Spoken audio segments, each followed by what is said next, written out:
So we kind of had it at the back of our minds at all times that like, we could have made this work, but we're born in the wrong country. There's no way we can do this. We're just from tiny Slovenia, and it's been amazing to see that that's not the case. That it's we really can achieve something even if we're not born in the UK or the US or Germany or any of those bigger metal nations. Mm-hmm. And it's also inspiring to see, because I don't know, at our release show now we've had some people from some other local Slovenian metal bands come to us and say that what we're doing is really inspiring for them, and now they really want to make the next step with their own band as well. So I don't feel pressure as much as I feel immense joy and pride that we're really doing something that might have been unexpected to come out of this region.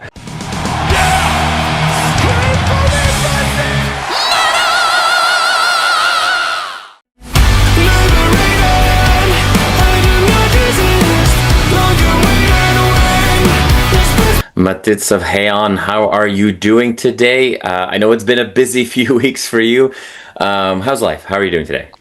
It's good. It's good. Thank you for having me. It's I feel like I got down with some kind of sickness, nothing super major, but like a cold kind of thing after a release fest last weekend. So yeah, it has been an eventful couple of weeks, but going strong and still excited about everything. So good. Now, I mean, as we're on the day that we're recording it, which is not the day that people will get to watch this interview, but the day that we're recording is actually Halloween, which up here in North America is always a big celebration. I know that over the years it became a little bit more popular in Europe as well, as I'm sure a lot of stores are forcing stuff on you.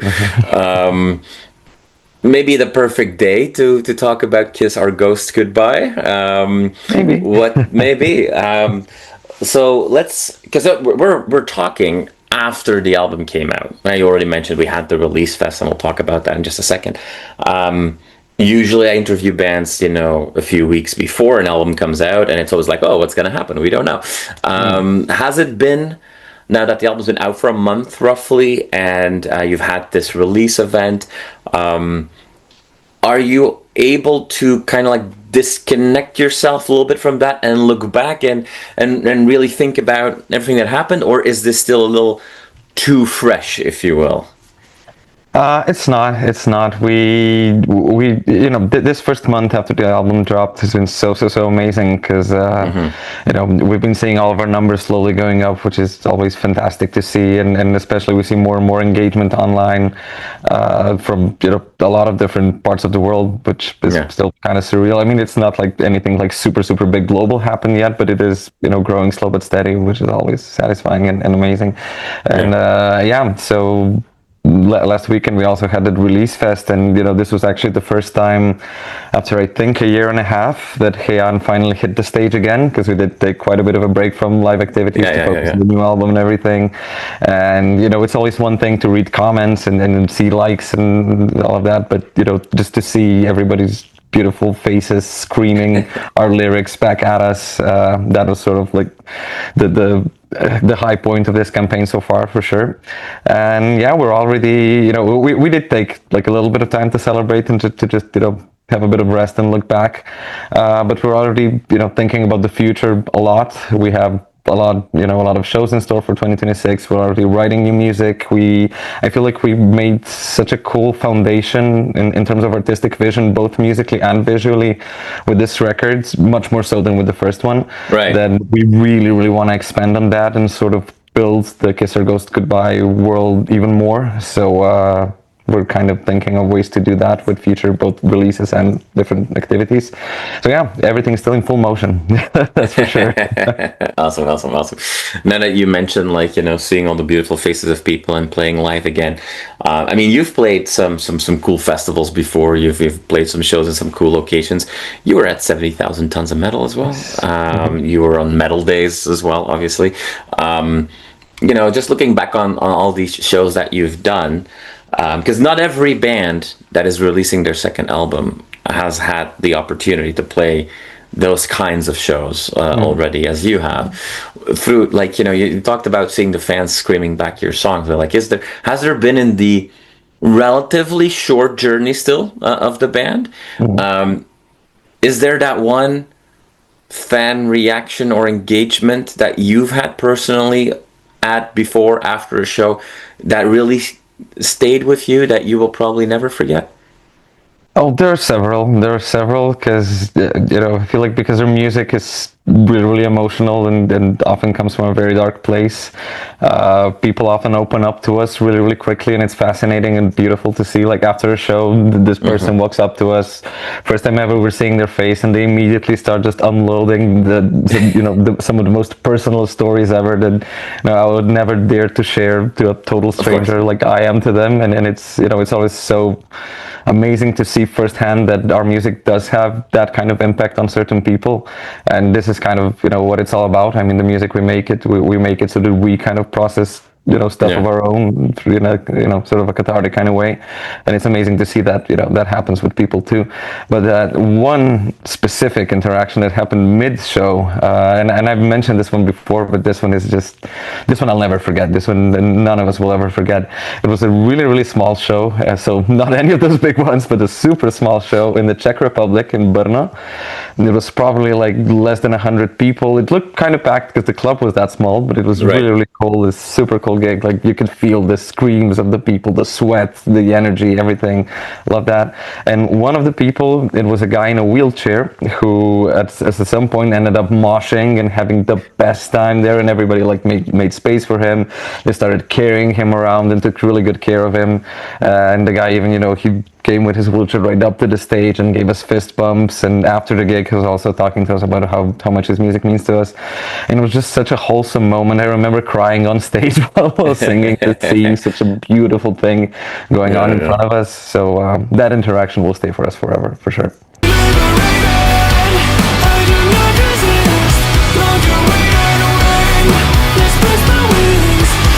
It's not only like personal emotions, whether they are, whether you're channeling darkness and with I'd say with Hei'An, there always seems to be a little bit of a maybe light at the end of the tunnel, or at least like a silver lining, or whatever metaphor we want to use.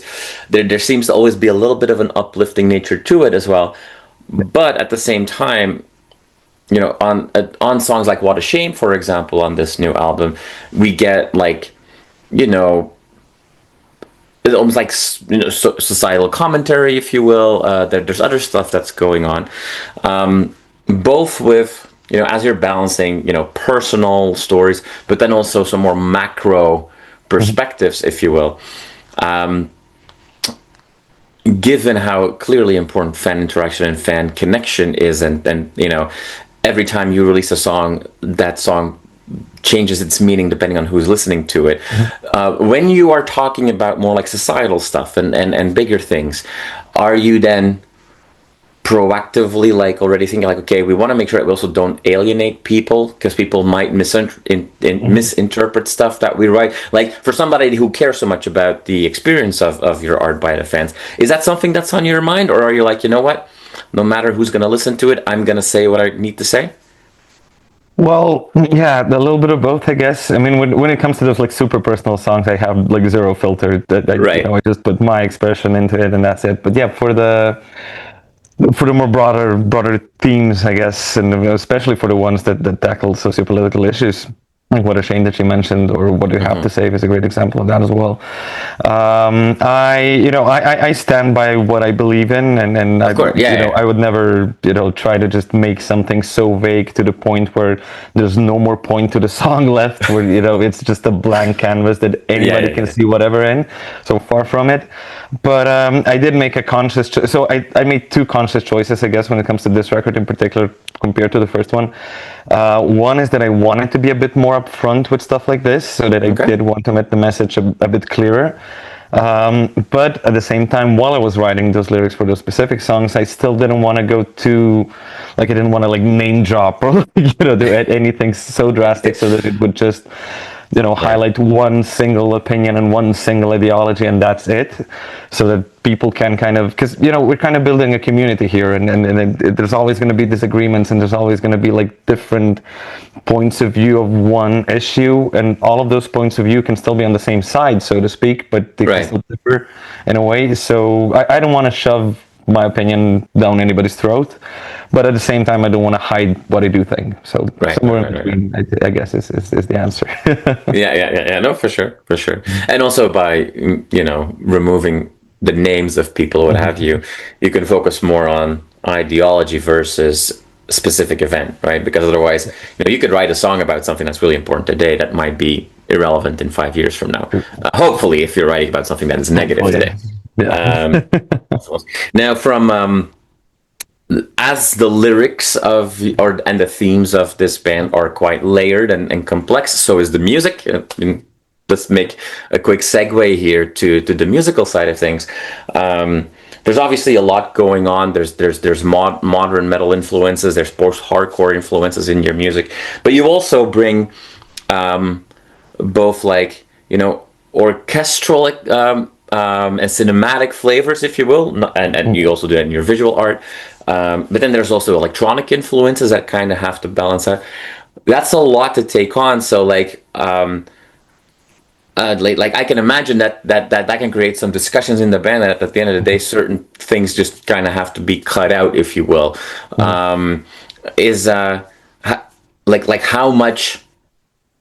How crazy maybe is the question. I'm trying to ask it in a non-technical term so that everybody that's watching can appreciate it. But from all the musical ingredients that inspire a song to eventually what the song ends up being, in a band like you guys, I have a feeling that there's a million things that start a conversation, and then you kind of have to cut 90% of it to actually get to a song.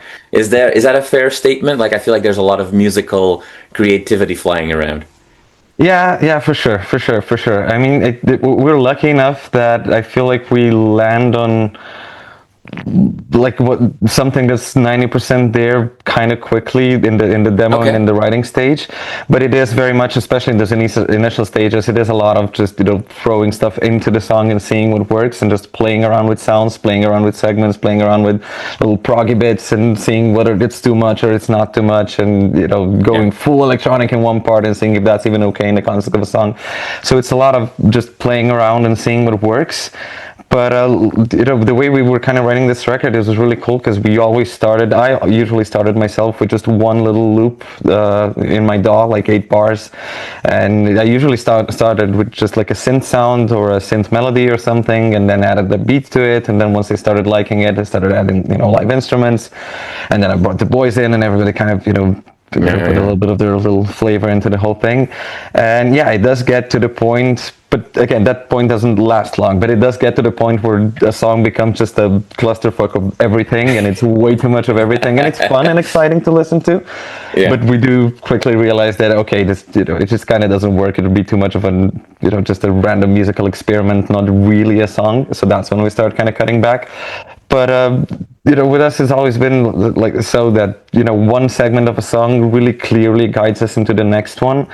And I know that we have kind of an unconventional way of structuring the songs, but that's just because we don't kind of burden ourselves with what structure is supposed to be like. Let's say we just wrote a sick verse, we already start hearing what the chorus is probably going to be like, and after we've kind of written that, or at least the first version of it, we do change stuff retroactively a lot as well. We immediately start vibing with whether the next part should be a break or the next part should be a breakdown. So it's a really kind of intuitive process with a lot of just playing around, seeing what works, but always with kind of a clear overview, a bigger picture vision, depending on what we kind of want to say with the song. So it's a fun process. Yeah. I mean, you're with this kind of music that you create, where unconventional, mixing a ton of different sounds into one, almost maybe we should also call it we should just call it rock and roll, maybe. But if we allow ourselves to indulge in labeling, which we always love to do in metal, you'd almost have to come up with something cinematic soundscape, modern metal kind of thing, whatever. And you're part of a new generation of bands that is doing this. You're not the only one doing that. People will put you in the same category as a Sleep Token and other bands. It's a it's a new sound of a new wave of bands for also often a new generation of metal fans. Like, how often do you, like, when you play Metal Days and when you play 70,000 Tons of Metal, where some of those bands definitely play, like yourself, but let's face it, like, those two festivals tend to be a little bit more old school metal focused for the old school metal head. So on festivals like that, how often do you get people going like, oh yeah, cool show, but I don't quite get it, from like the 40 or 50-year-old, you know, metalhead that will prefer to listen to Blind Guardian, as just to say one name. Do you get that as well? Yeah, it happens a lot. It actually happens a lot. It's usually like in 99% of cases, it's always been cool interactions. Like Yeah. very few people have been like outright rude about it. There are a few, but whatever. But you know, it's always interesting. Hey, what would to see metal that. be without a few gaatkeepers? Come on, let's be real. We're never going to get rid of those. Exactly. And they're always louder in comment sections than in real life. So, Right. but yeah, it does happen, and it's always fun because we like to lean into it and start kind of a discussion, and we're like, okay, so what do you listen to? What do you like? The bands that you like? Yeah. Cool. And it's always interesting to see when, you know, the other person kind of realizes that a lot of the bands that they like, we like also. It's not we don't like that, and that's usually when kind of, you know, we get to the point where there's really zero tension, and when people start appreciating us more, and we love the fact that even though a lot of people who, you know, love more traditional types of metal don't like our music, I like the fact that, especially after having an interaction like that, I feel like they start respecting what we do despite not liking it. So these two festivals in particular, 70K in particular, was like that, where there were a lot of people like, I don't really dig it, but you guys are cool, but I don't dig it. But you know, for as many as those people were, there were even more people that did come to us saying that they did love it. So it was always good, even if it's more traditional. Well, the one downside then of 70,000 Tons is that you're stuck on this boat with those people for a few days. But That was actually a cool aspect, though. It was fun to, you know, bump into people that I remember seeing in front row 2 days after the gig in an elevator. It was really fun.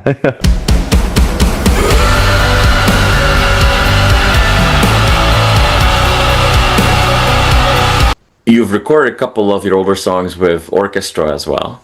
And then knowing how cinematic you are, like, does that mean that for you, like, one of your ultimate bucket list, wish list items would be to do like a massive production live show where you don't only play with an orchestra and a choir, but like a proper like production, like think, you know, Alice Cooper, Iron Maiden kind of stuff. Is that the goal? Is that a milestone you want to get to? Definitely. We love big production shows for sure. So yeah, definitely. Now that you mentioned the orchestral aspect, like, I don't see this band ever going in the direction where every single gig would at some point, like if we ever get that big, where every single gig would be with an orchestra, although one orchestral gig would be on my bucket list. I really hope we get to do that.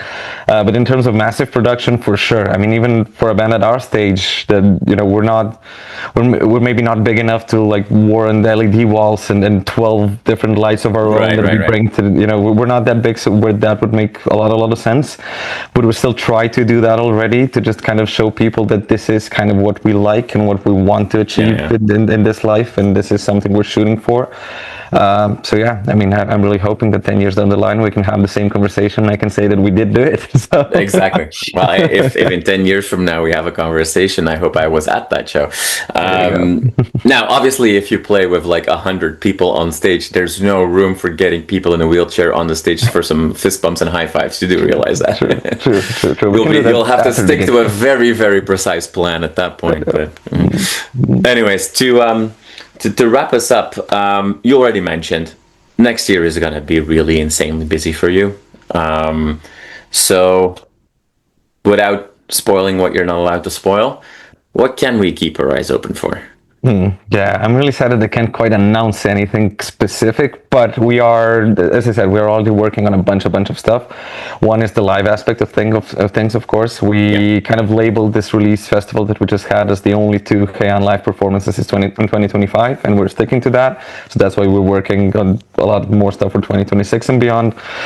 So yeah, a lot of shows are in the works. Some of them have been confirmed already. A lot of them are up in the air. We'll definitely start announcing them either by the end of this year for those first few of them, or early next year. But there will be a lot going on, so that's sick. And we also have a lot of new music already in the works, and some even kind of half left over from the Kiss or Gus Goodbye sessions.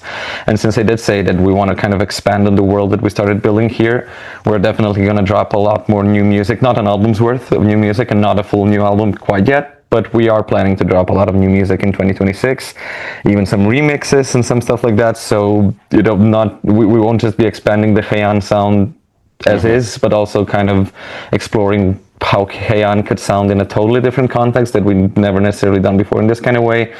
So yeah, a lot of stuff. I'm really sad that I can't tell anything specific, But well, I mean, I think you say more than enough for us to potentially expect an EP with some dance remixes as well, some orchestral versions of the songs, and then a couple of new songs is my guess what's coming at us. But hey, so to maybe as a final, quite maybe both silly yet serious question. There is momentum now. People are paying attention. Yes, you're still a newer band, only the second album, and you might not have the production that you at one day want to have, but you are seeing international interest. You're seeing good response on the album. You get new fans. You're also one of the few Slovenian metal bands that the world now knows about. When you're going into what's next, and in the world of rock and metal, the third album, that's the one that has to make or break it, right? We're talking about Number of the Beast, we're talking about Amongst the Living, we're talking about Master of Puppets. The third album is something special, as you're already living up to what's next. Adding that flair of, do you feel extra pressure to also, in a way, be like the representation of Slovenia now? Ooh, I mean, I don't really feel pressure.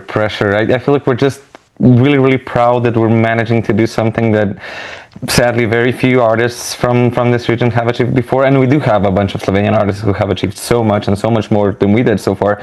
But especially in the metal scene, there's only one band active right now I can think of that's really, really killing it internationally, and that's Within Destruction. And it's it's really proud moment and a proud feeling that we kind of get to do that, because all our lives, especially as children, we were finding new artists and new bands on YouTube, because there wasn't Spotify at that time. They were all foreign bands. None of them were from Slovenia, so we kind of had it at the back of our minds at all times that we could have made this work, but we're born in the wrong country. There's no way we can do this. We're just from tiny Slovenia, and it's been amazing to see that that's not the case. That we really can achieve something even if we're not born in the UK or the US or Germany or any of those bigger metal nations. And it's also inspiring to see, because I don't know, at our release show now we've had some people from some other local Slovenian metal bands come to us and say that what we're doing is really inspiring for them, and now they really want to make the next step with their own band as well.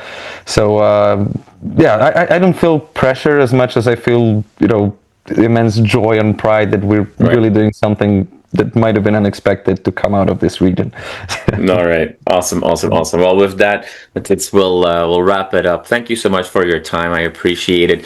In a time that you should be relaxing after releasing an album and after doing your shows, this should be your break, and I still make you do interviews. So I do appreciate you taking the time. We'll keep our eyes open for the specific announcements for 2026, and then I'm sure that we'll see you on the stage again very soon. Have a wonderful rest of the day, and enjoy this downtime, the quiet before the storm, if you will. Have a wonderful rest of the day. Thank you so much for having me, and thank you too.